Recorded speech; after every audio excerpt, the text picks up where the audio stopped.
그 사람하고 나하고 관계가 있는데 여러분은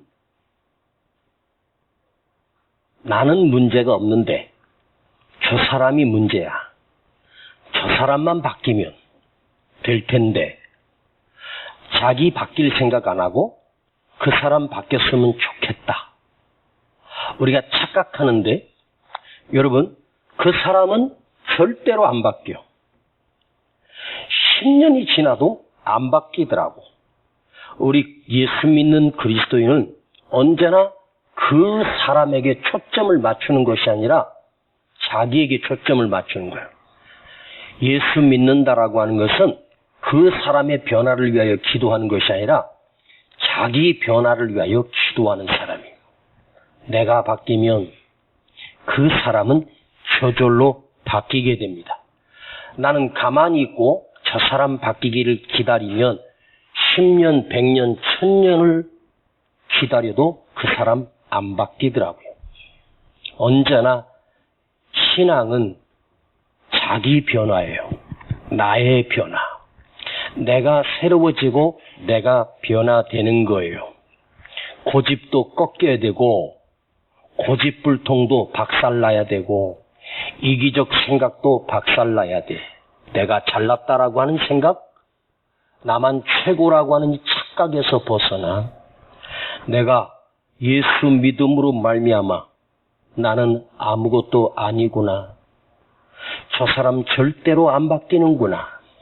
하나님이 다윗 한 사람을 붙들고 씨름하시면서 사울을 붙여줘요.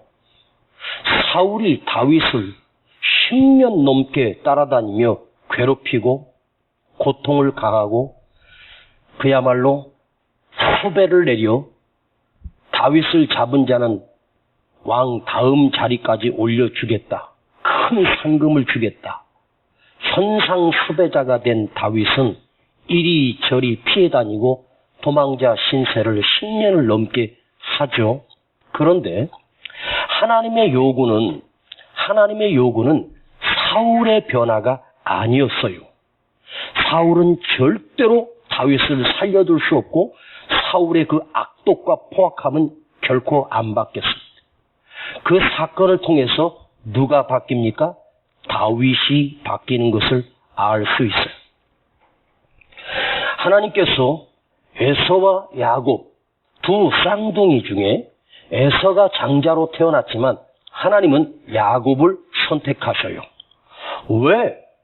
훨씬 더 멋지고 남자답고 인간적으로 보면 에서가 100배나 뛰어난 사람인데 하나님은 그 좁쌀 야곱을 선택하셔. 그리고 야곱과 에서는 같은 뱃속에서 같이 나왔지만 영원한 원수가 되고 나중에 에서의 후손들이 이스라엘 백성들을 얼마나 괴롭힙니까? 그야말로 씨를 말리려고 그 후손들이 악독한 짓을 하고 그러니까 에서의 후손들이 그렇게 지독했어요. 그런데 야곱을 하나님께서 붙들고 씨름하시면서 에서를 붙여서 고향으로 성공해서 돌아오는 길목에 에서를 배치시키고 거기서 야곱을 깨트리죠. 이게 뭐죠? 에서는 안 바뀌는데 네가 바뀌어야 돼. 그날 밤 야복나루터에서 하나님은 에서를 바꾼 것이 아니라 야곱을 바꾸셔요. 사기꾼에서 이스라엘로 바꾸셔요. 그리고 그를 쳐서 절뚝발이로 만들어요. 그리고 에서가 야곱이 바뀌고 야곱이 변하니까 놀랍게도 에서가 다가와서 그를 끌어안고 내 사랑하는 동생아, 에서가 바뀌기 시작합니다. 세상의 모든 시선은 나로부터 시작되는 거예요. 내가 바뀌면 그 사람도 바뀌어요. 내가 그렇게 대해놓고 그 사람 나에게 친절을 하기를 원하십니까? 내가 그렇게 그 사람에게 대한 것이 있는데 결코 아니에요. 내가 먼저 손을 내밀고 내가 은혜를 베풀고 사랑을 베풀면 그 사람도 반드시 나에게 사랑으로 다가오게 되어 있습니다. 속담에 이런 속담이 있습니다. 도둑질도 해본 사람이 다시 한다. 자, 왜 그런지 아십니까? 해봤다라고 하는 말은 도둑질이라고 하는 그 짓을 행동으로 옮겼다는 말입니다. 한번 도둑질을 성공하면 이제 또 다시 도둑질을 또 하게 된다는 거죠.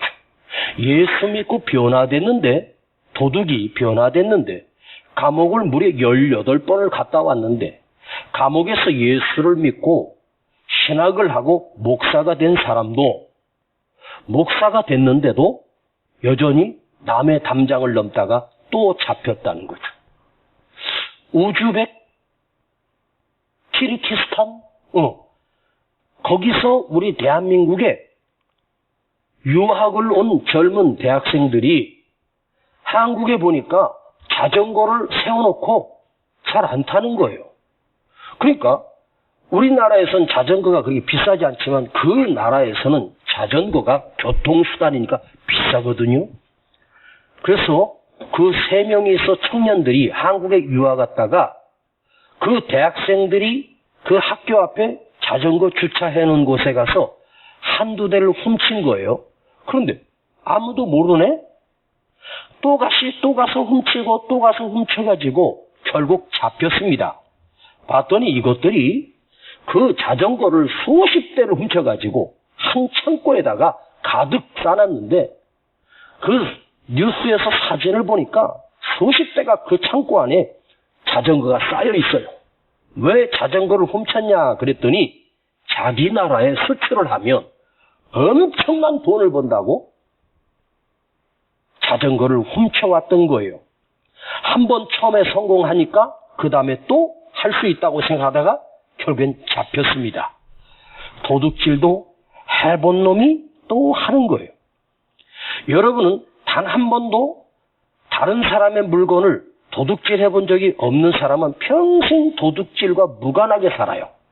근데 한번 해보면 이게 무서운 거예요. 제가 군 생활할 때 오래전인데요. 제 쫄병 하나가 같이 보초를 쓰면서 자기가 군대 오기 전에 어느 형하고 둘이 남의 집에 담장을 넘어서 강도짓을 한번 해봤대요. 내가 깜짝 놀랐어요. 그래서 그 집 다 손발을 묶어놓고 검은 보석을 훔쳐가지고 그 형하고 담을 넘어서 그거 팔아가지고 밤새 술을 마셨대. 그래 내가 이 나쁜 놈이네. 너 다시는 그런 짓 하지 마. 네. 그런데 어떻게 공교롭게 그놈하고 저하고 휴가를 같이 나왔어요. 서울 시내에서 그놈을 만났는데 날 보러 이상병님 우리 집 한번 털까요?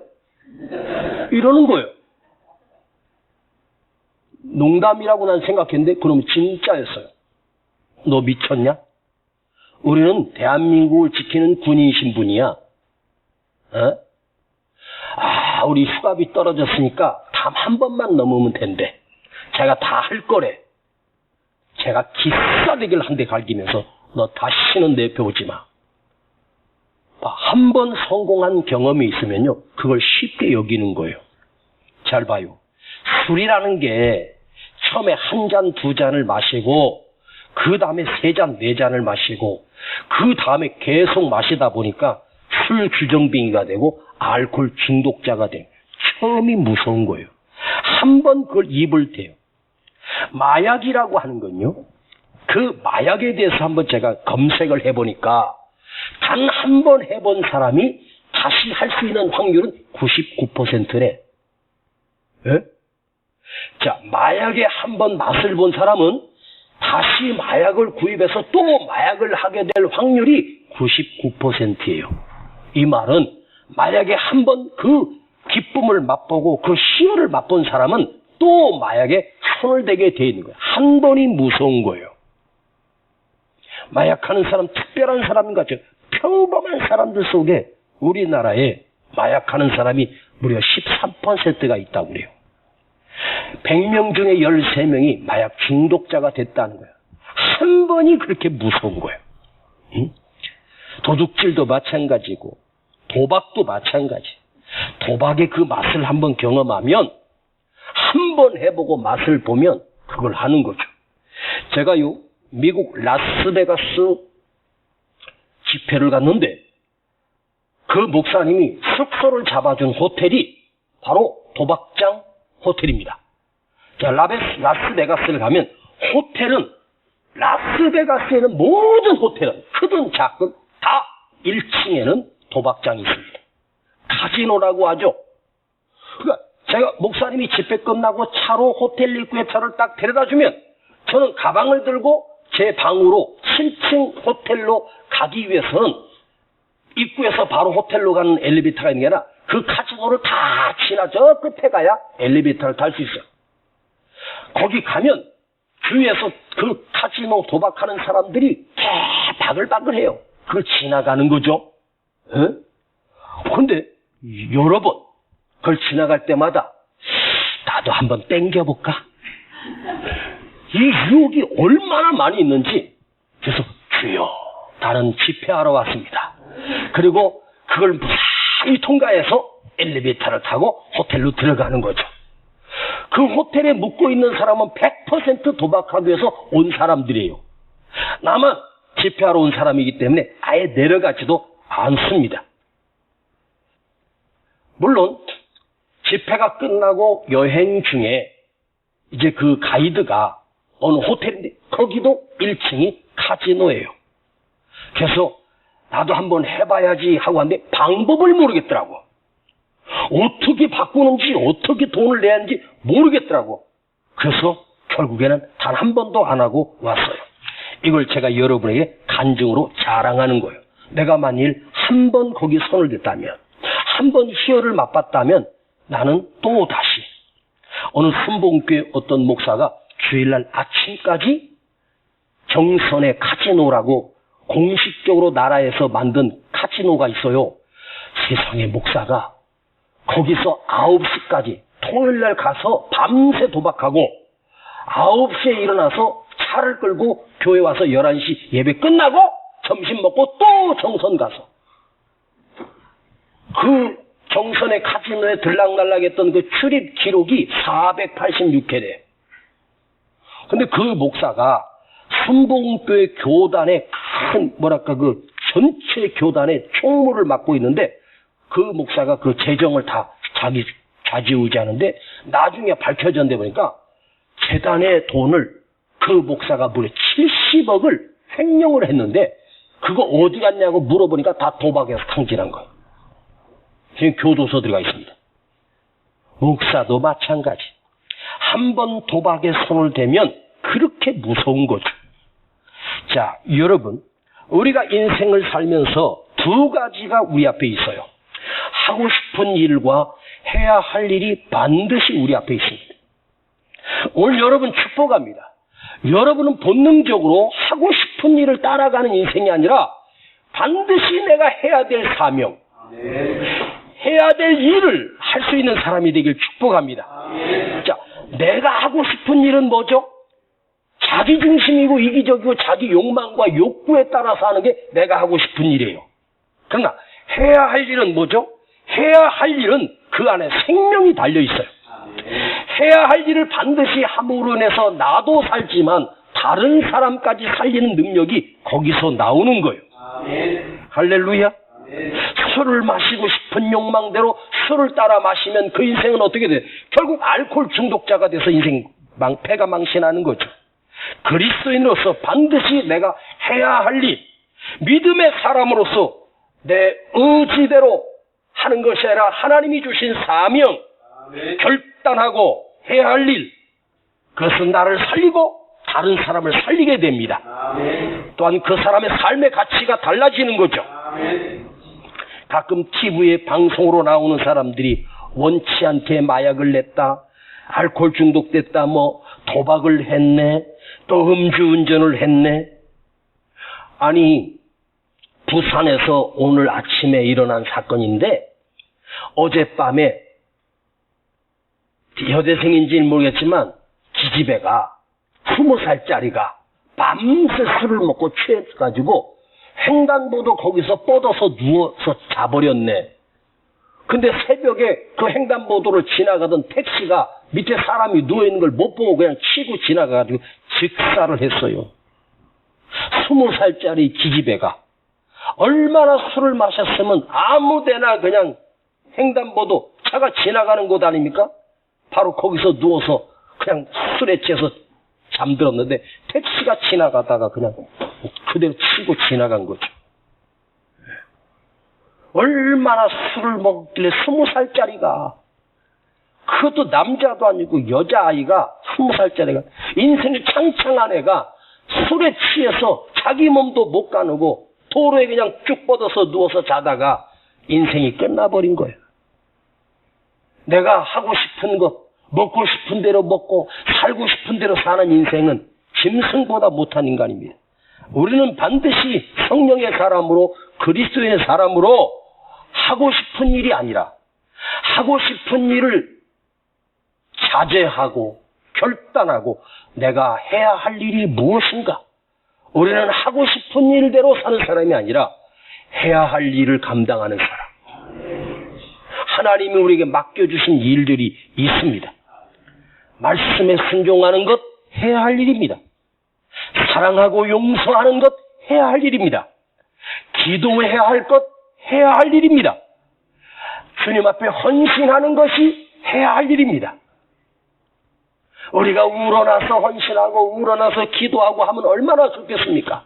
그러나 우리의 본능은 죄성이 있어서 세상으로 가려고 하고 내 욕구대로 욕망대로 살려고 하는 욕망이 우리 속에 가득 찼습니다. 그걸 결단하고 자르고 하고 싶은 일이 아니라 해야 할 일. 할렐루야. 차에서 전철 타고 서점을 나가는데 옆에 엄마랑 딸이 둘이 앉아가지고 대화하는 얘기가 내 귀에 들리는 거예요. 아마 얘가 고등학생인 것 같아. 그런데 뭐 문과냐 이과냐 뭐 이런 얘기인데 자기가 하고 싶은 일이 있대. 뭘 하고 싶대. 그러니까 엄마가 단념을 하든지 하면서 네가 하고 싶은 대로 해. 그래 버리더라고. 걔네가 그걸 딱 보면서 야, 여러분 16살짜리 17살짜리 고등학생이 뭘 결정할 수 있겠어요? 그런데 엄마가 단념하고 네가 하고 싶은 대로 다 해. 자, 여러분 하고 싶은 대로 다 하면 인생 망가지는 거야. 절대로 그 인생은 패가망신이지.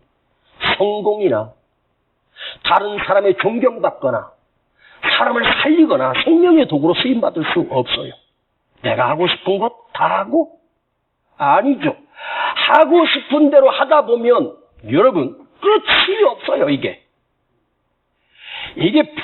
브레이크가 없단 말이야. 끝까지 가는 거예요. 그래서 하고 싶은 대로 하면, 살고 싶은 대로 살면 그 인생은 망가지는 건 틀림이 없는 사실입니다. 오늘 이 밤에 우리가 하고 싶은 대로 사고 살고 싶은 대로 사는 인생이 아니라 반드시 내가 해야 할 일, 하나님이 원하시는 일, 하나님께서 요구하시는 일을 향하여 우리가 살아갈 수 있기를 축복합니다. 자, 오늘 본문의 내용은 이렇습니다. 유대인들이 그 같은 민족이면서도 같은 혈통이면서도 사마리아 사람들은 짐승만도 못한 인간으로 취급해버렸습니다. 그래서 그들은 사마리아 땅에 발을 딛는 것 자체도 혐오스럽게 여기고, 사마리아 땅이 있으면 사마리아 땅을 거쳐가면 직선으로 갈릴리로 갈 수 있고 유다로 갈 수 있는데 중간에 사마리아 땅이 딱 있으니까 그들 꼴 보기 싫어서 일부러 삥 돌아서 갈 정도로 사마리아인은 정말로 싫어해요. 사마리아인이라고 하면 밥을 먹다가도 토할 정도로 싫답니다. 마치 추한 짐승을 보듯이 사마리아인들을 취급했어요. 그런데 빌립 집사가 오늘 사마리아 땅에 원치 않게 들어간 거예요. 가고 싶어서 간 건 아니에요. 원해서 간 게 아니에요. 예루살렘 교회 큰 핍박이 나니까 흩어져 버렸는데 숨을 곳이 없어서 도망간 곳이, 빌립이 간 곳이 사마리아 땅에 들어갔어요. 그런 고난이 없었다면, 이런 엄청난 핍박이 없었다면 빌립은 절대로 사마리아 땅에 갈 생각이 없었어요. 그러나 핍박이 나서 살기 위하여 도망간 곳이 할 수 없이, 왜냐? 사마리아 땅은 그들이 못 쫓아오거든요. 왜? 그곳에 발 디디면 내 발이 더러워진다고 생각해서 추격자들도 못 쫓아와요. 그래서 살기 위해서 어쩔 수 없이 사마리 땅으로 흘러간 빌립 집사가 그곳에서 할 일이 없습니다. 근데 빌립은 조금 전까지만 해도 예루살렘 교회에서 7 집사 중에 성령이 충만한 성도였어요. 집사였단 말이에요. 근데 빌립이 가서 그곳에서 할 일이 별로 없어. 근데 내가 여기서 하고 싶은 대로가 아니라 해야 할 일이 무엇일까?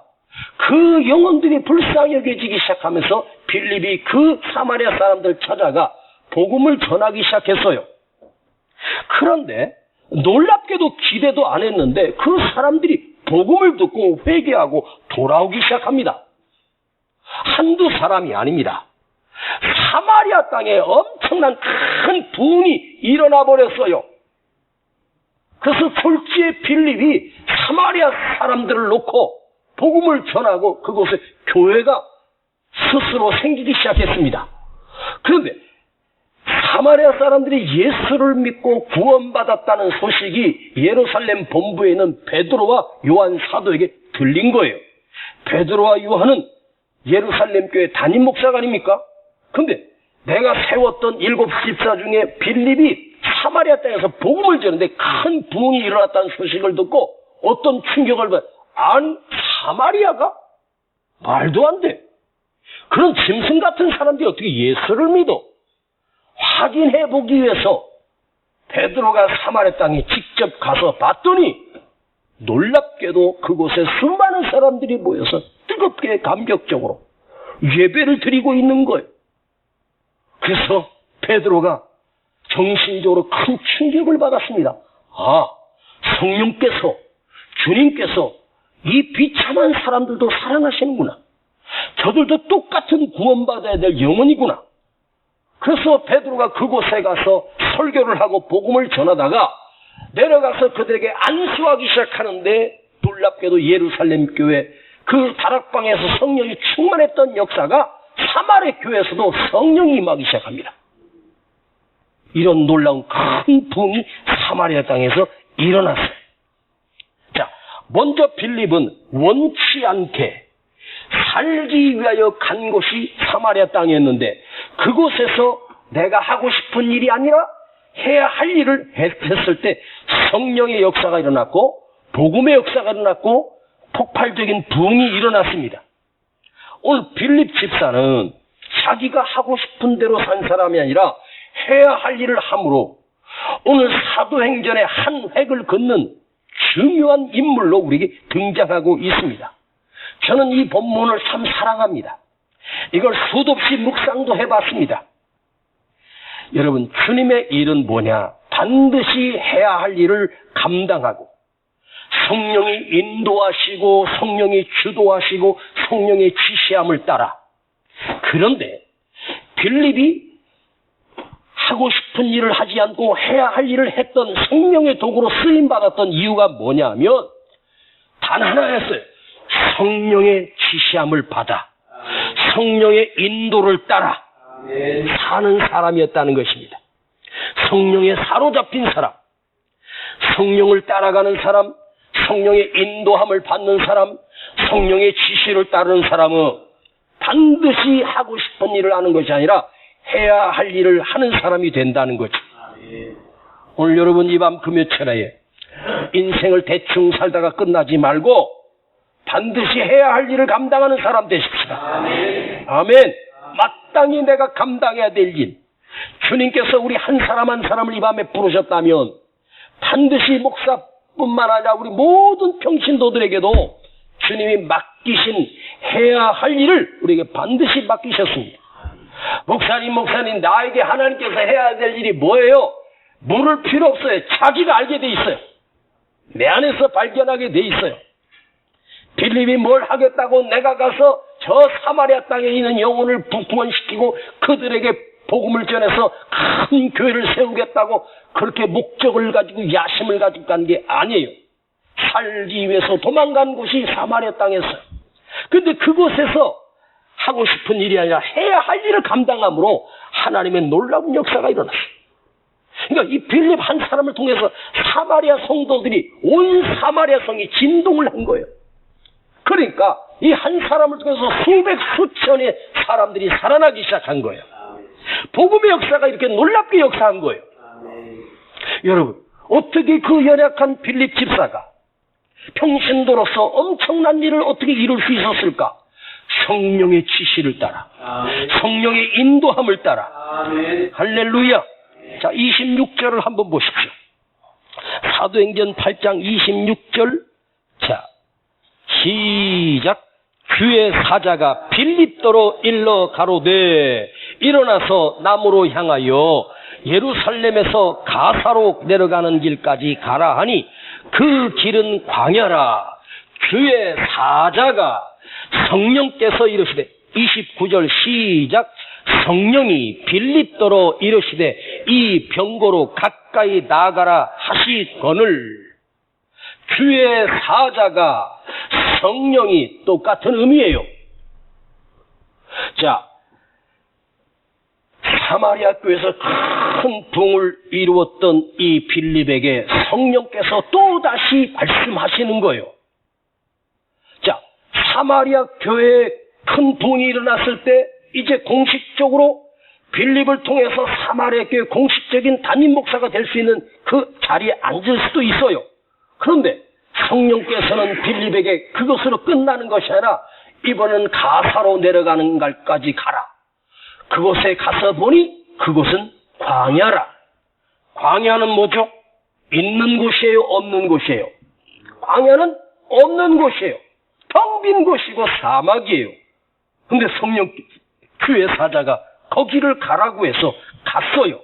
주의 사자가 이르시되 39절 성령이 빌립도로 이르시되.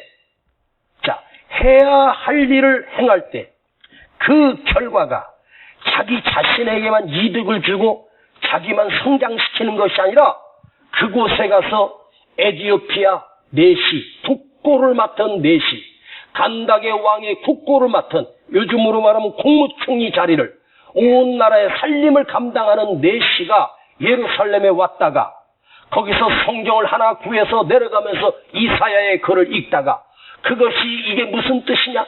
어린 양이 잡혀서 아무것도 안 순종하여 그 말씀을 아무리 봐도 이게 뭔 뜻인지를 모르고 종교에 관심을 가지고 예루살렘 교회 와서 종교에 관심을 가지고 성경을 읽다가 뜻을 모르는 거예요. 그걸 성령께서 아시고 빌립을 그곳에 보내셨어요. 네. 자, 제가 이걸 지도로 펴놓고 이 가사에 있는 이 예루살렘으로 밖으로 나가면 있는 그 광야, 그걸 이스라엘 광야라고 합니다. 거긴 텅 비어있는, 그렇게 넓은 곳은 아니에요. 그런데 그 광야 한 점에서 빌립과 에티오피아 내시가 거기서 만나게 돼요. 그러면 한번 생각해 봅시다. 그 광야가 우리 눈으로 봤을 때 약 10,000평 정도 된다면 이해할 수 있습니다. 그런데 그 광야는 10,000평이 아니에요. 10만 평이 아니에요. 저 끝이 보이지 않는 곳이에요. 그런데 그곳에서 한 점에서 빌립과 그 에티오피아 국고를 맡은 장관과 만날 수 있는 확률은 로또 복권 당첨되는 것보다 더 어려운 일이에요. 자, 시간이 맞아야 돼요. 그는 마차를 타고 에티오피아 자기 나라로 가고 있는 중이에요. 조금만 늦었으면 빌립이 그를 만날 수가 없었어요. 그런데 성령께서 지점을 알려주신 것도 아니고 시간도 알려주신 것이 아니에요. 너는 일어나서 예루살렘으로 가서 그 가사로 나가는 그 광야로 가라. 즉시 순종해서 네 알겠습니다 하고 발을 옮겼습니다. 그러면 빌립이 자동차를 끌고 갔겠습니까? 자전거를 끌고 갔겠습니까? 아니죠. 두 발로 걸어서 간 거예요. 에티오피아 내시는 마차를 타고 갔은 인간의 도보보다 훨씬 더 빠른 속도로 갔을 것이 틀림이 없어요. 그런데 그 광야의 한 점에서 빌립과 그 내시가 만날 수 있는 확률은 그야말로 불가능한 거예요.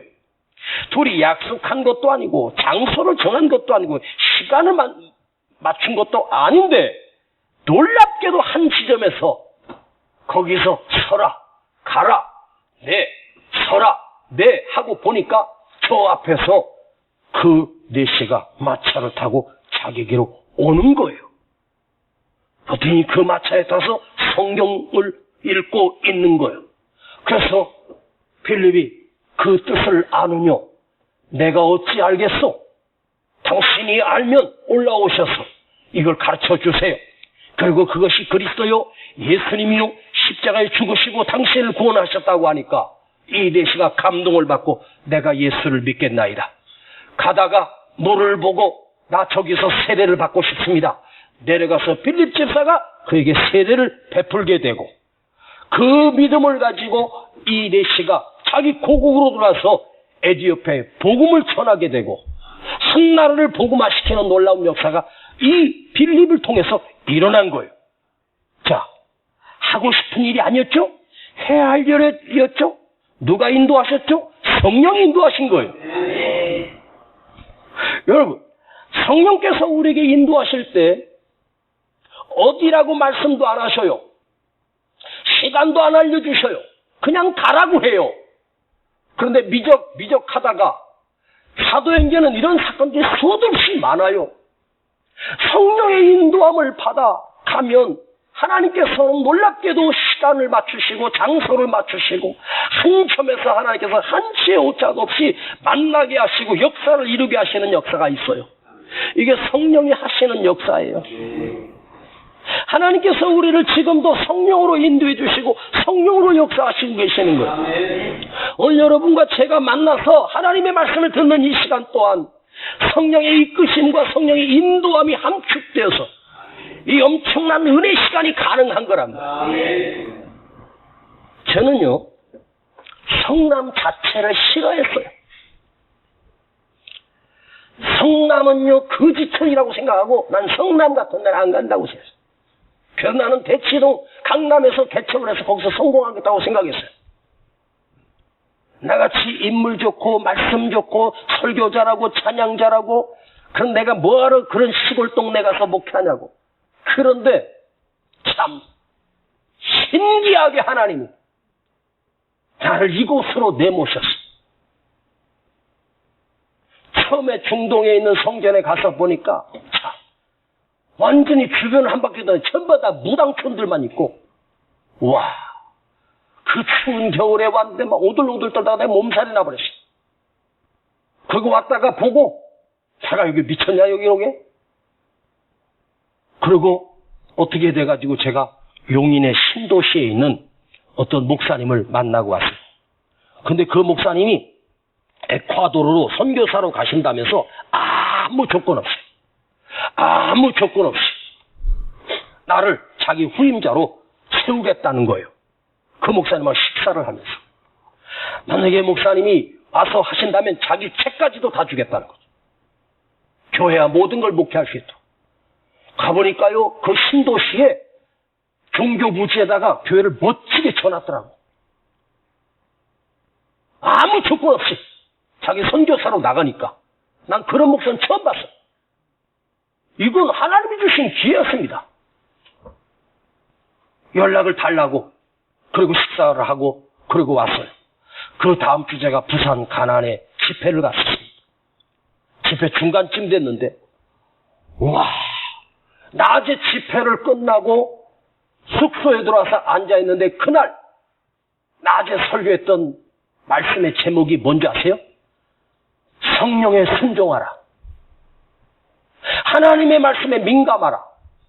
강단에서 피가 통하도록 외치고 와서 나 자신을 묵상해보면서 성령이 내 마음에 이 성남을 자꾸만 생각나게 하고 자꾸만 흔드시는 거예요.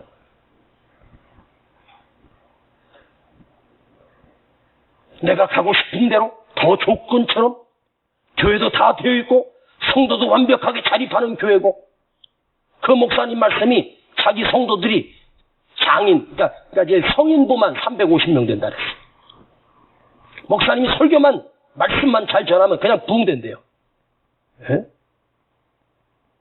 그리고 재정적으로도 넉넉하고. 어느 조건이 훨씬 더 좋아요. 거기가 훨씬 더 낫지. 아무리 병신이 아니고 바보가 아니건 성남으로 올 리가 없어요. 그런데 하나님께서 내 마음에 그게 아니었어. 계속해서 속삭여주고 집회를 하는데 잠을 못 재우고 그래서 그 숙소 소파에 무릎을 꿇고 기도했어. 그때 제가 생각한 것, 내가 가고 싶은 대로 가는 것이 아니라 하나님께서 보내시는 대로 해야 할 일을 감당하는 사람. 참 신기하죠. 여러분, 그 연약한 빌립 집사를 통해서 성령의 순종함으로 성령의 이끄심을 따라갔을 때, 하고 싶은 일을 한 것이 아니라 해야 할 일을 행할 때 그 결과는 놀라운 일이 일어납니다. 여러분, 말씀을 따라 순종하는 사람, 성령의 인도함을 받는 사람, 아멘. 아멘. 아멘. 해야 할 일을 반드시 행하는 사람, 그 사람은 실족하지 않습니다. 성령의 열매를 맺게 하십니다. 아멘. 만일 빌립이 부흥된 사마리아 교회에 안주해버렸다면 그대로 끝나버렸을 것입니다. 작은 성공에 가두어서 이만하면 됐다고. 아니죠. 한국교회가 왜 이렇게 침체되었는가를 제가 기도하면서 생각해보니 모든 책임은 성도들이 아니라 목사에게 있다는 사실을 깨닫게 됐습니다. 많은 목사들이 자기 교회를 안정시키고 부흥을 시켜서 자식에게 물려주고 또 대물림해주고 그래서 명예로운 퇴직을 하고 은퇴 목사, 원로 목사가 돼서 그게 목사들의 꿈이에요. 그러니까 교회가 성장하면 안주하는 거예요. 내가 이만큼 교회를 성장시켰고 이만한 능력이 있다고 자아도취에 빠져서 안주하려고 하는 목회자들 100명 중에 99명은 다 그럴 거예요. 안정된 목회 누가 하기 싫겠습니까? 그런데 그것이 한국교회가 그야말로 내리막길로 가게 되는 시발점이 된 거예요. 아셨습니까? 자기 성공에 갇히면 안 돼요. 반드시 언제나 끊임없이 내 삶에 두 가지 길이 있어요. 내가 하고 싶은 일이 아니라 해야 할 일. 내가 원하는 삶이 아니라 하나님이 원하는 삶. 아멘. 아멘. 제가 이제 60이 넘었습니다. 이제 은퇴를 준비를 서서히 해야 될 나이가 됐습니다. 그런데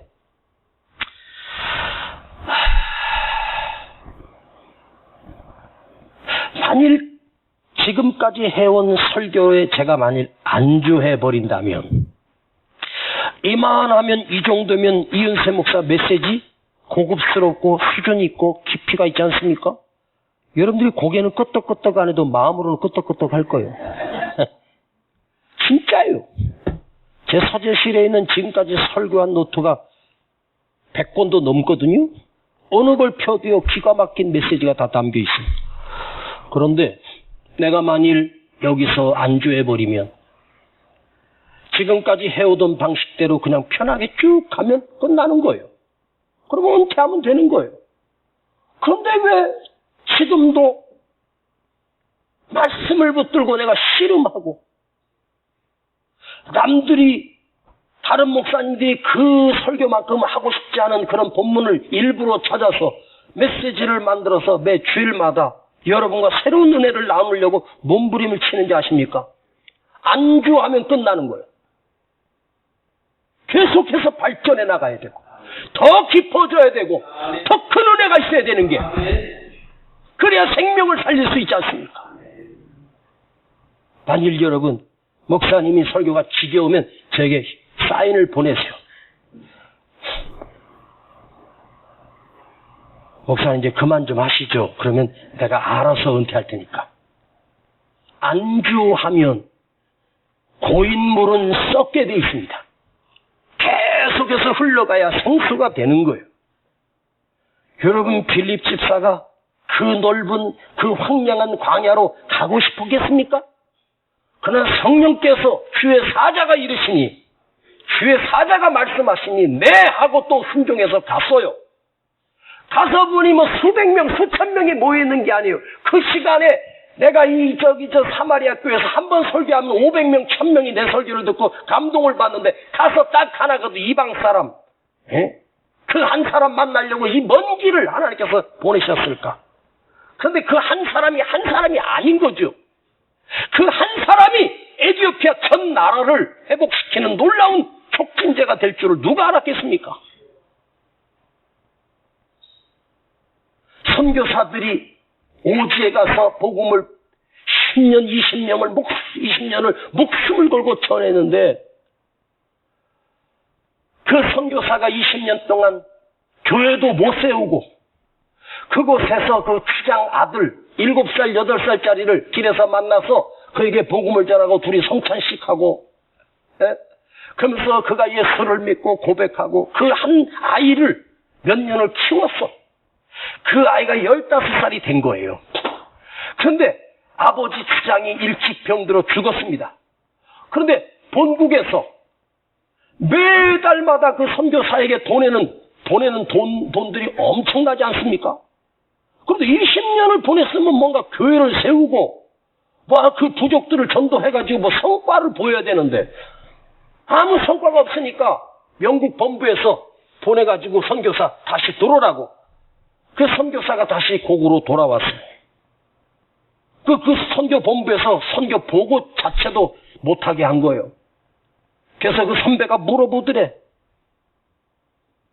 자네 가서 뭐 했나 했더니 한 아이 예수 믿겠다고. 내가 그 아이 7년을 키웠다고 그러더라. 그래서 자기 입으로 나는 실패한 선교사라고 그러고 지가 죽어 있었습니다. 그리고 몇 년 뒤에 다른 훌륭한 선교사를 그곳에 다시 파송을 해서 갔는데 놀라운 일이 일어났대요. 한 3년, 4년 뒤에 다른 선교사가 갔다가 깜짝 놀란 거예요.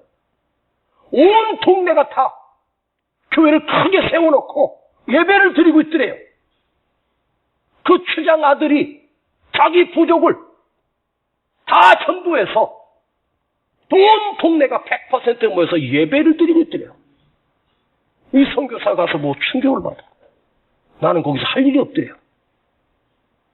자, 여러분, 이 10년을 한 곳에 가서 한 아이를 세례식을 베풀고 성찬식을 하면서 성경 공부를 하면서 말씀을 나누고 그 아이 하나를 키웠는데 나는 실패한 선교사라고 와서 자기는 실패했다고 생각했는데 그게 실패였습니까? 아니라는 거죠. 한 아이가 전 부족을 복음화시킨 거예요. 그러니까 여러분, 한 사람이 중요한 거예요. 아셨습니까?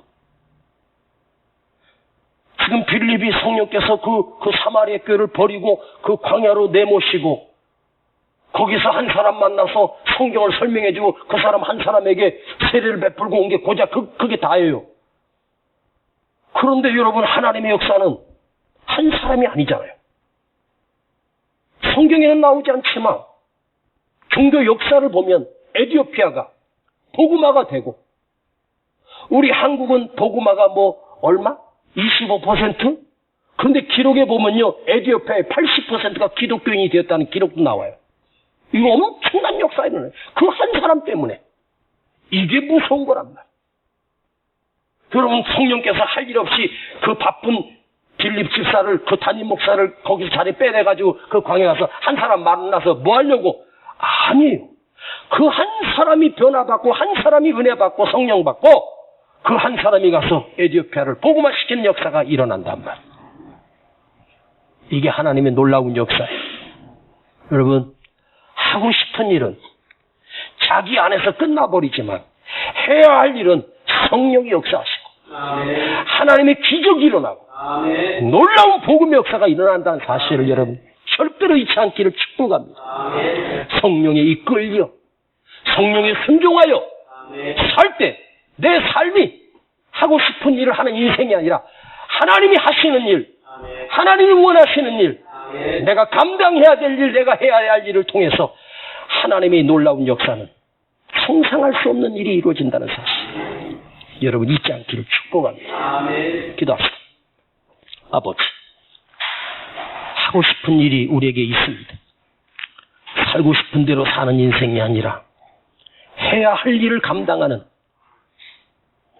성령이 주도하시는 일을 성령이 인도하시는 일을 감당할 수 있는 용기를 주시옵소서. 빌립의 삶을 통해서 내 삶이 그렇게 쓰여지게 하시고 주님의 도구로 쓰임받는 멋진 삶이 되게 하여 주시옵소서. 주여, 이제 하고 싶은 일을 멈추고 해야 할 일을 하며 사는 우리 모두의 삶이 되기를 원합니다. 성령의 인도함을 따라 사는 나의 삶이 되게 하여 주시옵소서. 예수님의 이름으로 기도하옵나이다. 아멘. 여호와는 나의 목자, 내가 부족함이 없네. 그가 나를 쉴만한 물가로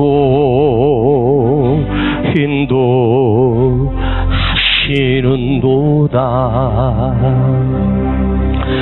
내가 힘들고 어려울 때마다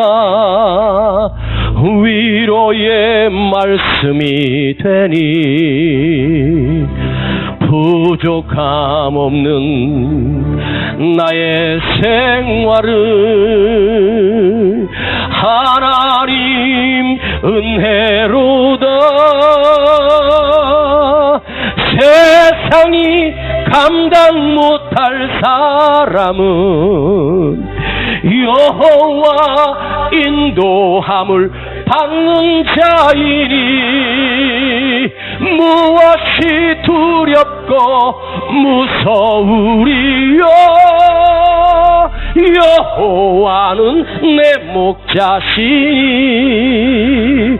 세상이 감당 못할 사람은 성령의 인도함을 받는 자이니 무엇이 두렵고 무서우리요. 여호와는 내 목자시니 오른손 높이 들고 세상이 감당 못할 사람은 성령의 인도함을 받는 자이니 무엇이 두렵고 무서우리요. 여호와는 내 목자시. 한 번만 더. 세상이 감당 못할 사람, 세상이 감당 못할 사람은 성령의 인도함을 받는 자이니 무엇이 두렵고 무서우리요. 여호와는 내 목자시니. 주여, 이제 성령의 음성을 듣고 성령의 인도하심을 따라 내가 살기를 원합니다.